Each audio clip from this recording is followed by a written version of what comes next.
iniciar declaração em branco, caso você não tenha como fazer a importação da declaração pré-preenchida e também não tenha informação do ano anterior desse cliente. Tá? Uma orientação para vocês. Tá? Às vezes, nós reclamamos muito de colegas, pô, os colegas não fez isso, não fez aquilo, então bora começar a trabalhar correto? O que é que o Marco faz com 100% dos clientes que o Marco faz imposto de renda? Toda vez que eu elaboro a documentação do meu cliente, eu escaneio ou eu peço para ele que ele mande uma foto ou escaneie todos os seus documentos ou mande os PDFs para o meu WhatsApp ou para o meu e-mail. Tá? Eu baixo aquele documento, elaboro a declaração do meu cliente, tá? Corrijo o que tem que corrigir, transmitir a declaração, aí eu gero o recibo da declaração, eu gero a declaração completa do cliente em PDF, eu venho aqui em ferramenta e gero uma cópia de segurança, gravar uma cópia de segurança da declaração dele. Tá? E quando eu envio para ele a declaração, eu entro no meu e-mail e coloco lá, declaração IRPF 2021/2020, do Marco Denilson Macedo da Silva. Aí eu anexo nesse e-mail o recibo, a declaração, todos os documentos que ele me mandou, e eu mando o backup da declaração e mando o arquivo transmitido. Tá? Ah, mas para que isso, Marco? Porque se o ano que vem esse meu cliente não quiser mais fazer comigo, ele pode pegar esse arquivo e dar para o próximo colega para fazer. Que aí o colega vai ter uma facilidade que ele vai pegar a informação. A maioria fala assim, ah, mas eu vou facilitar a vida do outro. Mas quando tu recebe as informações pela metade, tu fica xingando o anterior que não conseguiu facilitar a tua. Então, eu sempre acredito que quando eu faço a coisa certa, isso vai se propagando, um dia eu não vou mais reclamar de ninguém, porque a coisa está sendo feita da forma correta. Então, eu vou colocar aqui aula 2 de março.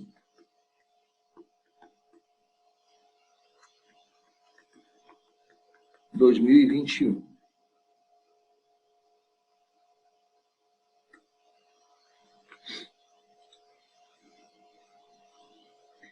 Aí eu vou dar OK. Aí ele abre aqui o programa, certo? Então, conforme eu falei para vocês, hoje nós vamos ver o programa de A a Z. Eu vou abrir todas as fichas, falar de forma genérica sobre cada uma delas. E, a partir de amanhã, eu já quero disponibilizar alguns vídeos mais curtos, detalhando cada campo de cada ficha dessa. Correto?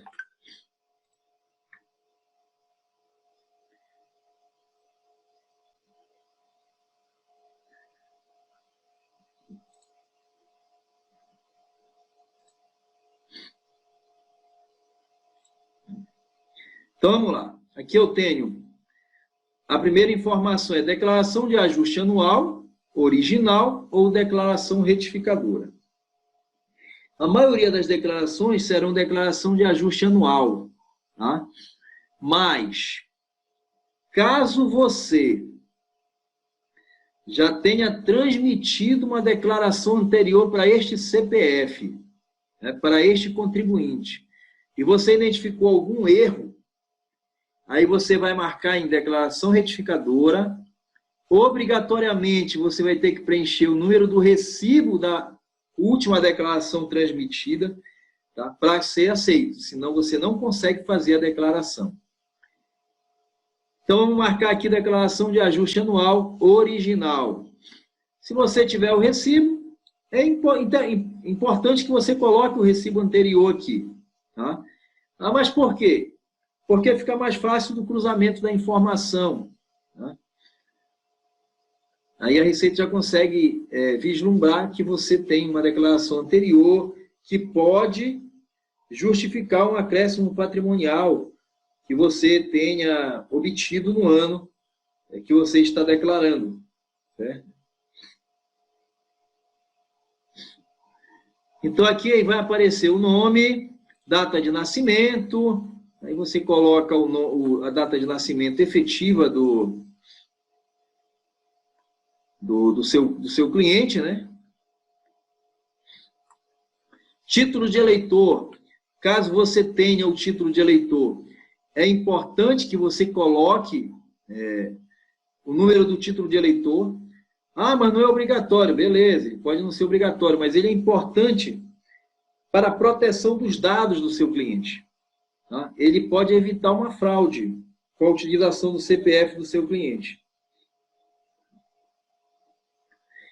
Um dos declarantes é pessoa com doença grave ou deficiência física ou mental, se o titular ou dependente tiver doença grave ou deficiência física ou mental, você vai clicar sim, porque isso quer dizer que esta declaração terá prioridade na restituição, caso tenha restituição. Ela sempre estará no primeiro lote. Pergunta se você possui cônjuge ou companheiro. Né? Se você possuir, aqui não é, lembrando, tá? Aqui você não está fazendo uma declaração em conjunto. Você está dizendo que você tem um cônjuge ou companheiro. Se você colocar assim, você vai colocar o CPF da pessoa aqui. Ah, mas para que isso importa? Digamos que você comprou um apartamento, o apartamento está no seu nome, só que a renda que foi para justificar a compra é dos dois. Então, automaticamente, você já coloca aí a informação do CPF do seu cônjuge, que aí a Receita Federal faz o cruzamento e fala assim, ah, beleza, as duas rendas são compatíveis com a compra desse imóvel. Aí outra pergunta, endereço no Brasil ou no exterior? E a pergunta se houve ou não mudança de endereço. Uma observação aqui, tá? Digamos que você mudou de endereço e não fez alteração na Receita Federal ainda. Se eu colocar sim, houve mudança de endereço, ele não vai atualizar a minha base de dados da Receita Federal. Eu ainda terei que fazer a atualização, né, pelo Correio, pelo Banco do Brasil. Em alguns casos, a gente consegue até alterar, né, online. Tá? Nós temos um link, depois eu vou pegar até um link, onde é que eu posso atualizar meus dados na Receita Federal. Já é possível, tá? Não preciso sair, não preciso mais ir no Banco do Brasil, no Correio. Eu consigo fazer a atualização cadastral via internet. Felizmente, tem muita gente que não consegue fazer. Aí tem que ir para fisicamente resolver esse tipo de pendência. Eu vou colocar o endereço. Aí, qual é o endereço completo?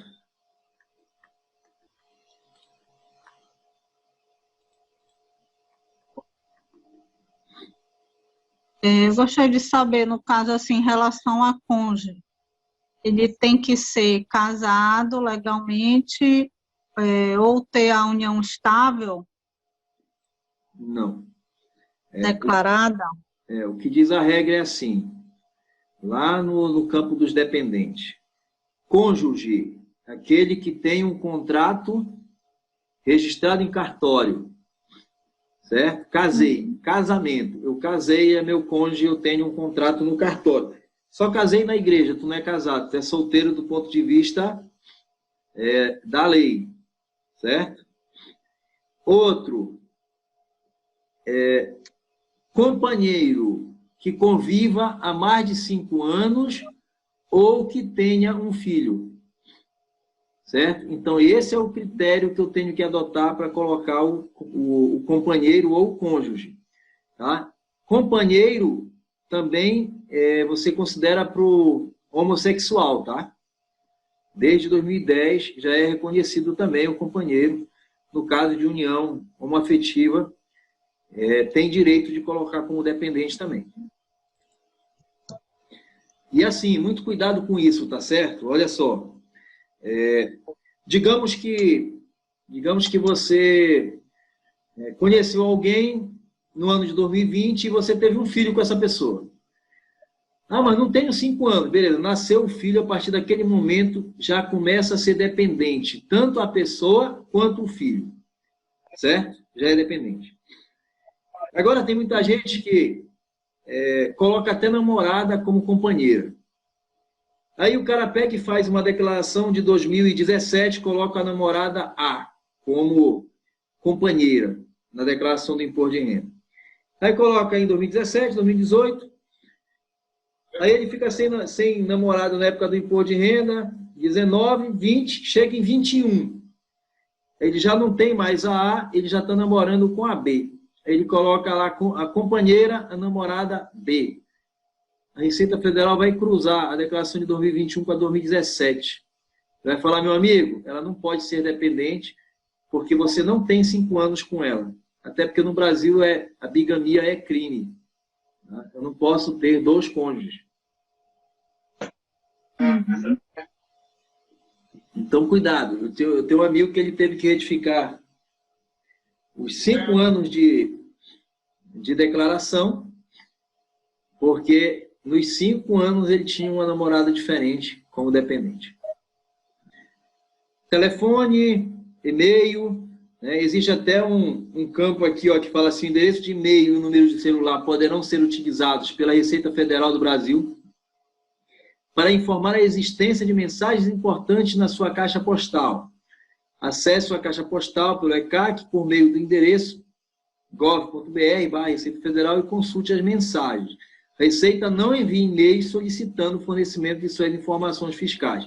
Então, olha só, você pode colocar aqui o e-mail e o celular, mas tenha uma certeza, é só essa informação que vai chegar. Acesse a sua caixa postal que tem mensagem para você. Se chegar alguma informação no seu e-mail, dizendo, você foi autuado, notificado, clique aqui. Não clica. Certo? A Receita Federal não manda link para você clicar. Em hipótese alguma, você sempre vai visualizar essas notificações através do ECAC. Que eu não vou mostrar para vocês depois como é que nós acessamos o ECAC. Nas várias possibilidades.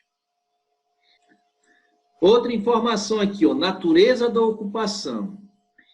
Na hora que eu entro na questão da natureza da ocupação, eu tenho que ter um cuidado extremo para enquadrar da melhor maneira possível o meu cliente. Aí, de acordo com a cédula CD, de acordo com a informação que ele me passa, eu tenho que fazer a leitura correta e enquadrar de acordo com o que efetivamente esse meu cliente faz. Empregado de empresa do setor privado, exceto instituição financeira, empregado de instituição financeiras públicas ou privadas, eu sugiro, inclusive, que você dê uma lida várias vezes, né, com atenção, veja cada detalhe, para você não errar na hora que você for fazer a declaração do imposto de renda. Eu vou colocar aqui como autônomo, tá, o código 11, porque tem umas informações que abrem quando eu tenho o profissional liberal autônomo sem vínculo.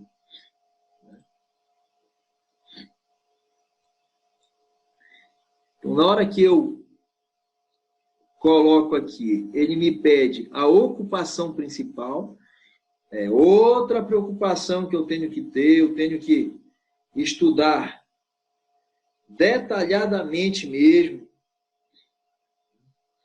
para saber em qual aspecto está se enquadrando. Então, nós vamos colocar aqui, vamos procurar aqui o contador, né? Eu sei que o código é o 252, mas vamos procurar por aqui profissionais das ciências jurídicas, sociais e humanas. Aí bem aqui nós temos o 252, economista, administrador, contador, auditor e afins. Abre parênteses, eu fico aborrecido que nós temos que ter um código específico só para nós.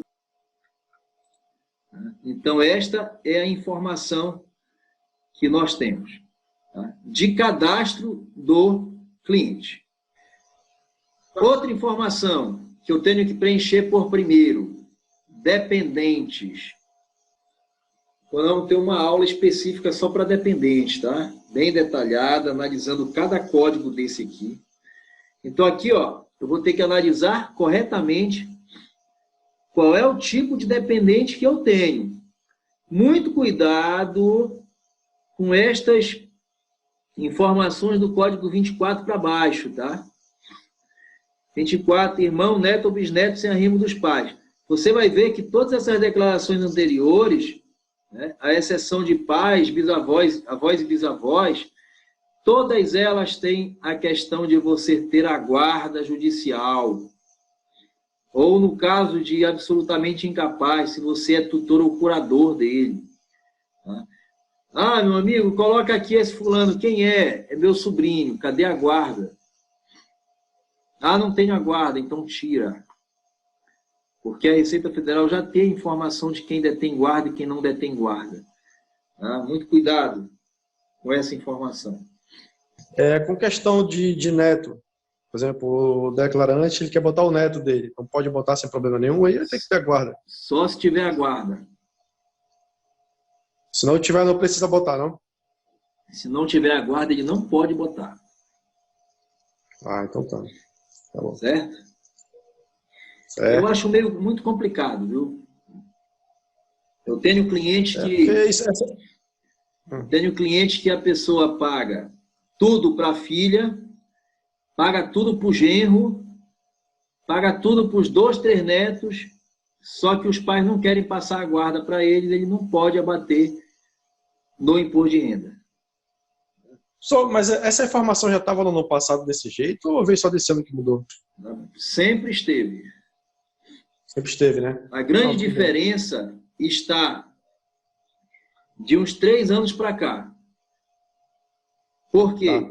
Porque antes eu não era obrigado a colocar CPF. Só que agora, 100% dos dependentes eu tenho que pôr CPF. Isso. Tá? E eu conheço muita gente que não tem problema, já sai do cartório, já sai do hospital, né, da maternidade com o CPF. E eu conheço muita gente que está botando neto sem ter guarda, pessoal. Conheço muita gente mesmo. Tem gente que fala assim, mas nunca caiu. Fala assim, ainda não. Mas eu já conheço muita gente que já caiu.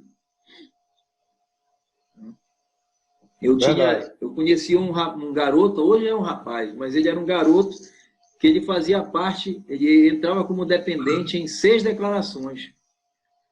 Nossa Senhora! Tinha 5 anos, aí entrava no do pai, no da mãe, do avô e avó paterno, avô e avó materno, e abatia. Mas por quê? Porque naquela época não tinha CPF. E como no Brasil nós temos muitos homônimos, não dá para cruzar por nome. Hoje é impossível. Então aí tem o companheiro, né, com o qual o contribuinte tenha filho, ou viva há pelo menos 5 anos, ou cônjuge. Tá? Eu vou repetir mais uma vez, porque tem gente que ainda não sabe. Tá? União estável acima de 5 anos de homossexuais já é dedutível desde 2010. Tá? Então tem muita gente que ainda acha que é proibido porque antes era. Filho ou enteado até 21 anos. Tá? Se é filho ou enteado, meu filho e o filho do meu cônjuge, ele passa a ser meu dependente automaticamente até 21 anos.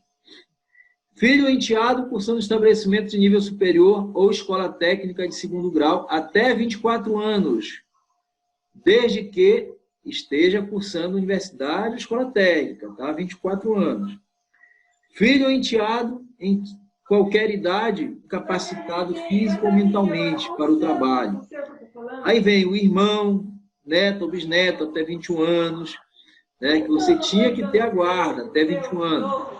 Irmão, neto ou bisneto até 24 anos.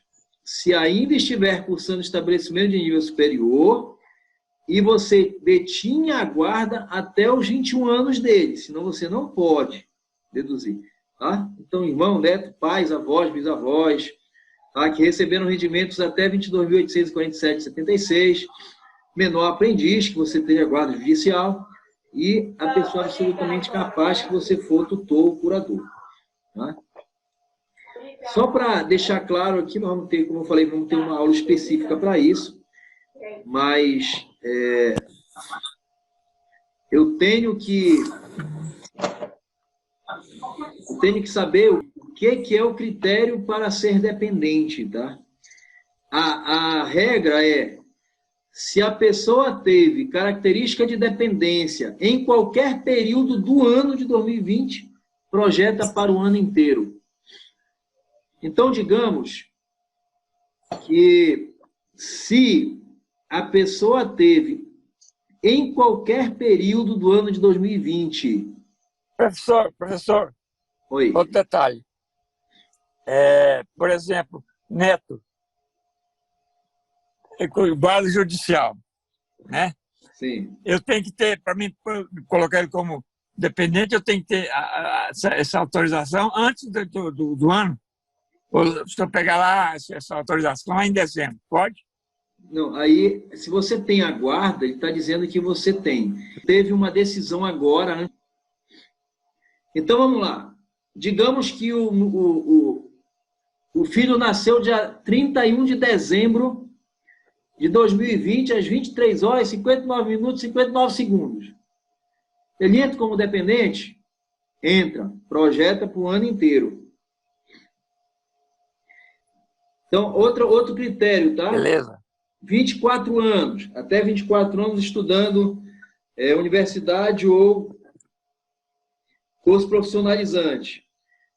Professor, o meu filho completou 25 anos no mês de janeiro de 2020. Ele pode ser meu dependente, já que ele tem 25 anos? Pode. Por quê? Porque em janeiro ele era dependente. Certo?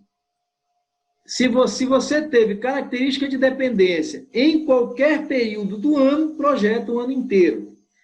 Tá? Uma característica do alimentando, tá? É proibido você utilizar na declaração de imposto de renda o alimentando como seu dependente. Você não pode utilizar as duas coisas, a dependência e a alimentação. Ponto. Com uma única exceção, certo? Com uma única exceção, no ano em que foi decretado o pagamento da pensão.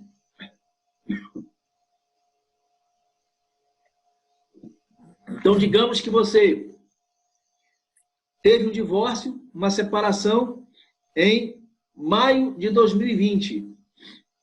Na declaração deste ano, você pode colocar o menino lá, o seu filho, como dependente, porque ele foi dependente de janeiro a maio, e também como alimentando, porque ele foi alimentando de maio a dezembro.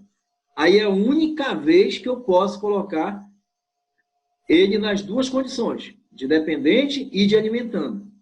Certo? No ano seguinte, ele só pode ser alimentando, ele não poderá ser dependente. Aqui nós temos rendimentos tributáveis recebidos de pessoa jurídica pelo titular. Então, aqui eu tenho o titular e tenho o dependente. Se é titular, você vai clicar, ele vai abrir e vai perguntar aqui, CPF ou CNPJ da fonte pagadora. Mas por que CPF? É porque aqui eu vou colocar os rendimentos recebidos das pessoas jurídicas e das pessoas físicas equiparadas à jurídica. Ah, mas quais são as pessoas físicas equiparadas à jurídica? São aquelas pessoas físicas que contrataram outras pessoas físicas e assinaram sua carteira. No caso, você é um contador autônomo e contratou um office boy, e contratou um auxiliar administrativo, contratou um outro contador para trabalhar no seu escritório individual. Aí você assinou a carteira dele agora com o seu CAEPF. Então, você é uma pessoa física equiparada a uma pessoa jurídica. Aí coloca o nome da fonte pagadora, rendimentos recebidos, pessoa jurídica, contribuição à Previdência Oficial, né, o INSS, quem tiver Instituto de Previdência do Estado ou do município vai entrar aqui, essa contribuição à Previdência Oficial. Imposto de renda retido, 13º salário e o imposto sobre o 13º salário. Isso vai vir lá na cédula C, tá? Essas informações virão da cédula C. Porque até estavam me perguntando, porque não estavam conseguindo saber onde é que informa o 13º. É só aqui que entra o 13º. Tá? Não entra em outro lugar.